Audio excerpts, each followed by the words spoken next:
What is up, my beautiful gemstones? Welcome back to my channel, and if you're new here, just welcome. My name is Gemma Jade, and tonight, for the second night of our 7 nights of Halloween, we are going to be discussing Amy Stamatis and her demons. Amy Stamatis was living a perfectly normal life in Little Rock, Arkansas, and for her entire life, there didn't seem to have been anything strange or particularly odd about her. She had a very happy and comfortable family life by all accounts, and she lived with her loving and doting husband, and she loved and was thriving at her job, working as a medfast nurse.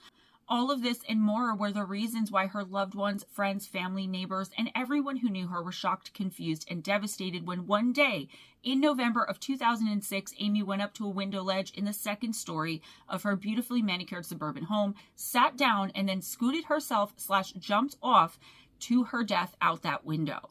Well, that's what she was aiming for anyway. She was aiming for a quick and painless death. Fortunately for Amy, she survived. Unfortunately for Amy, the fall and repercussions of it were nowhere near quick and painless. It left her spine crushed, severed, and fractured in numerous places, and she was permanently paralyzed from the waist down. Now, when someone jumps, just like when they're facing a car that's about to hit them, their body braces for impact. Their muscles tense up because they see it. Even if it's just for a split second, they know that it's coming. This actually makes the injuries much worse than if, for instance, someone hit you from behind and you didn't know it was coming, or if someone threw or pushed you out of a window or off of a window ledge. Amy's medical examination showed that she had not even a little bit, braced for the impact of her fall, and this was the start of the strange and somewhat sad story of Amy Stamatis and her demons. Her doctors and the local medical community, of course, did everything that they could think of to help her, but the community at large and everyone who knew her were baffled as to why Amy would have done such a thing in the first place. Amy answered everyone's questions by letting them know that she did not try to take her own life at all, but instead had been compelled to do what she did by some dark, demonic forces. According to Amy, it all started several months before the incident. As she was going about her normal day one afternoon, just doing her regular chores at work, a voice broke through her thoughts into her head, meaning there was suddenly a voice there that belonged to someone outside of her, but it was still inside of her head. The voice was demanding, startling in its clarity, and it very loudly and clearly spoke horrible, terrible things into her ear. It was as though someone were there right beside her, loudly whispering the most horrific and vulgar things to the otherwise unassuming, polite, and pleasant young woman. She said the voice would randomly come and go, and it would usually say the most obscene things, and also it would try to compel her to take her own life. Amy also said the entity, or whatever it was, would, quote, put dark thoughts, end quote, into her head. She would sometimes and just as randomly go into a trance-like state where her thoughts would become jumbled and confused that she described as though she were in some sorts of walking dream state. Guys, as it usually does, this had all started out of the clear blue sky one day while she was going about her duties after finishing up with one of her patients at the Baptist Health Medical Center in Little Rock, Arkansas. When it had first started, she began to wander around the hospital, not sure of where she was or why she was there, and eventually she was sent home for the day to get some rest. It was inexplicable, and it obviously scared her and those around her very much. Though, guys, if I'm being honest, I think it was probably more that she thought there was something medically wrong with her, as I highly doubt she was thinking about demons at that point in time. The mental fogs, as she called them, began to increase in frequency, and when they would happen, Amy would suddenly become lost and very confused. She not only didn't know where she was or what she was doing, but she also became unable to walk straight to do the simplest of chores, and sometimes it was so bad that she forgot her own name. It was as though, in those moments, her brain had been completely wiped of any and all information, as though she was some sort of living doll in a living nightmare or something. Of course, the bouts of mental confusion that were becoming more and more frequent as the weeks wore on had Amy thinking that she was having some sort of mental breakdown or losing her mind altogether. Why wouldn't she think that? She finally confided in her husband about what was happening, but she swore him to secrecy, and she herself didn't tell anyone else either. She was afraid of both her personal and professional reputations, worried that people would think that she was crazy or something like that. And honestly, guys, I can't blame her. Amy and her husband visited several psychiatric hospitals in the area, but no one could figure out what was wrong with her. Even as these doctors and other medical professionals worked diligently to help her, or to at least figure out what was wrong and going on with her, Amy continued to suffer greatly. Her mental state continued to deteriorate, but the doctors would just tell her to go home and get some rest. They were eventually convinced it was stress-related and that there was nothing actually wrong with her. It was all in her mind due to overworking and overstressing. Amy's behavior became very, very odd and extremely erratic, with her often blurting out obscene and inappropriate things and flying into random fits of extreme rage and aggression. She would shout and curse at her family and friends, and even her co-workers were not immune to the abuse. In one particular instance, during a family gathering, Amy decided to strip off all of her clothes and start wildly running around naked and ranting and raving. This was not like her. She was described as quiet, mousy, a wallflower. A nice girl.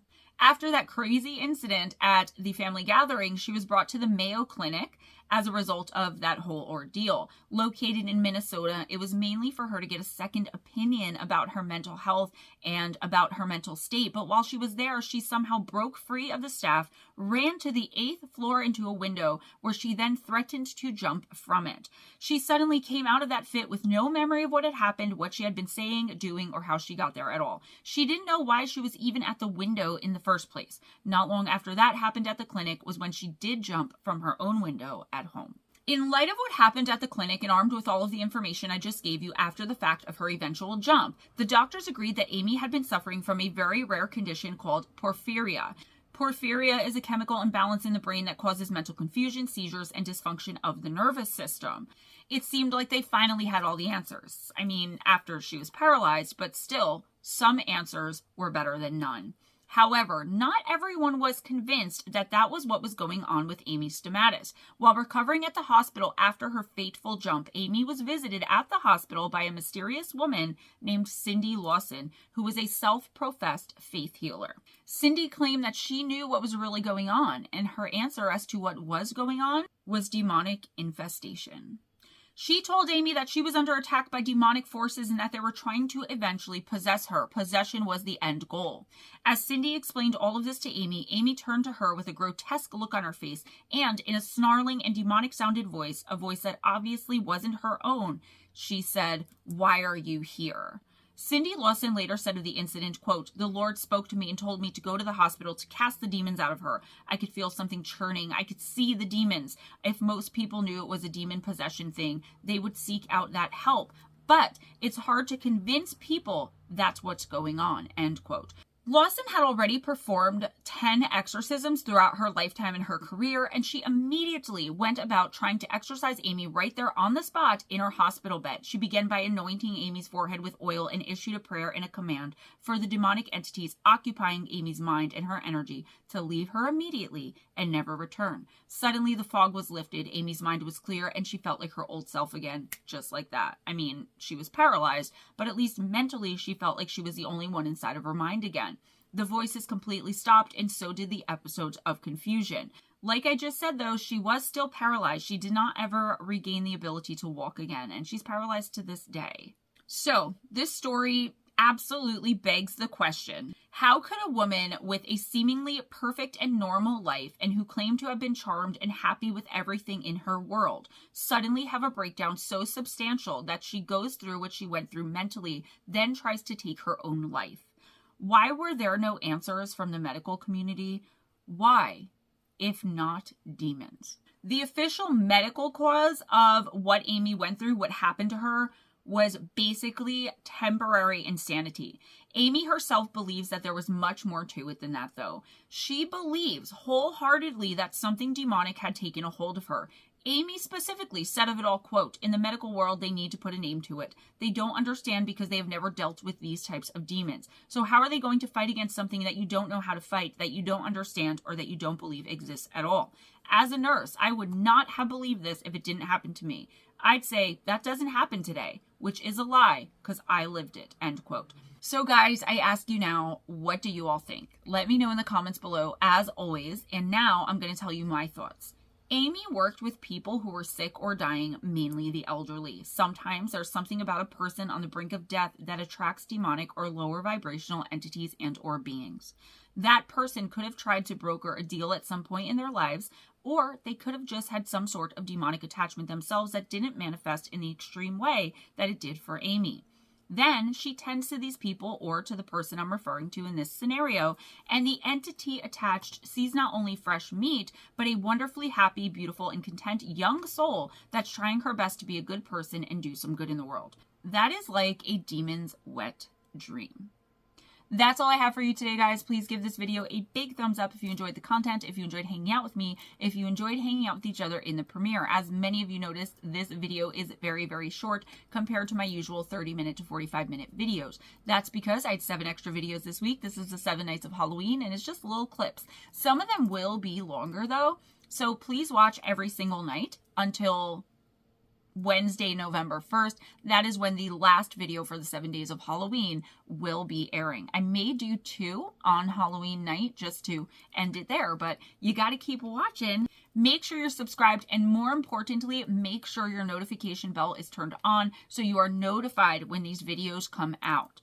Guys, I appreciate all of you so, so much. Please make sure you continue watching, continue supporting the shorts, leave positive comments, like all of the videos. Let me know what you think and feel. Ways to donate, ways to purchase my book on Kindle or paperback from Amazon. All of those links and so, so, so much more in the description box. Be sure to keep an eye so you know when Live Intuitive Oracle is, and so that you're aware of all of my uploads. I don't know what else to say. Be kind to each other, guys. It doesn't cost anything. Be kind to yourselves and never accept anything less than others being kind to you. If nobody told you today, I believe in you. You're amazing. You're worth it. You got this. You're smart. You can do this. And don't let anyone ever tell you that you can't do something, because you can do anything you put your mind to. I got your back. I believe in you. Email me with your own encounters with the supernatural, extraterrestrial, paranormal, otherworldly, etc. I am planning on doing listener stories. I know, I've been saying it for a long time.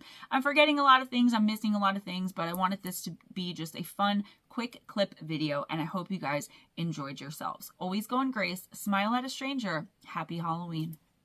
Bye.